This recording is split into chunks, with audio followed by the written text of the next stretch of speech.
პირველ რიგში მინდა გითხრათ, რომ ჩვენ მართლაც გამომდინარე იქიდან, რომ საგარეო პოლიტიკა არ ექვემდებარება შიდა პოლიტიკურ დაპირისპირებებს და ჩვენი დიპლომატიური კორპუსი არის აბსოლუტურად აპოლიტიკური და ჩვენ ამას ძალიან დიდ ყურადღებას ვაქცევთ დღევანდელ პანელზე, რომელზედაც უნდა ყოფილიყო საუბარი დემოკრატიული ინსტიტუტების განვითარებაზე და სხვადასხვა რეფორმებზე, მოვიწვიეთ საქართველოს პარლამენტის უმცირესობის ლიდერი ბატონი დავით ბაქრაძე. ბატონი დავითი არ გახლავთ საქართველოში და მის მაგივრად ჩვენ გვესტუმრა ბატონი ზურაბ ჯაფარიძე.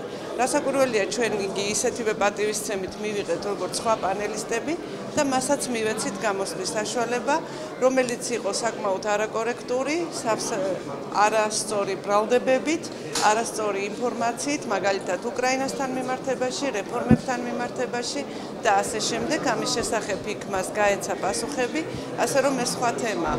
მაგრამ თავად პანელის მიმდინარეობისას ჩვენ მოგვივიდა ცნობა იმის თაობაზე, რომ მან პანელზე შემოსვლამდე გააკეთა განცხადება და უბრალოდ რომ თქვა, შეურაცხყოფა მიაყენა საქართველოს დიპლომატიურ კორპუსს და თქვა სიტყვასიტყვით ასე, რომ საქართველოს ელჩები არ უნდა იქცნეოდნენ ისე, როგორც იქცევა გაეროში რუსეთის ელჩი ბატონი ჩურკინი.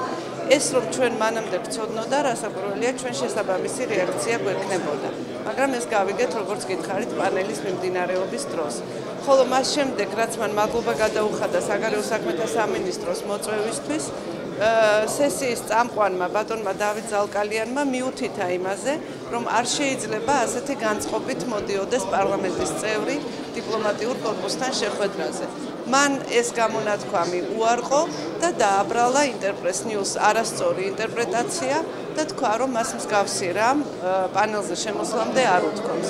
ასე რომ ინტერპრეს ნიუსმა ალბათ უნდა გააკეთოს განმარტება, იყო თუ არა ასეთი გამონათქვამი ბატონი ჯაფარიძის მხრიდან და ხო არ მოხდა მისი სიტყვების დამახინჯება.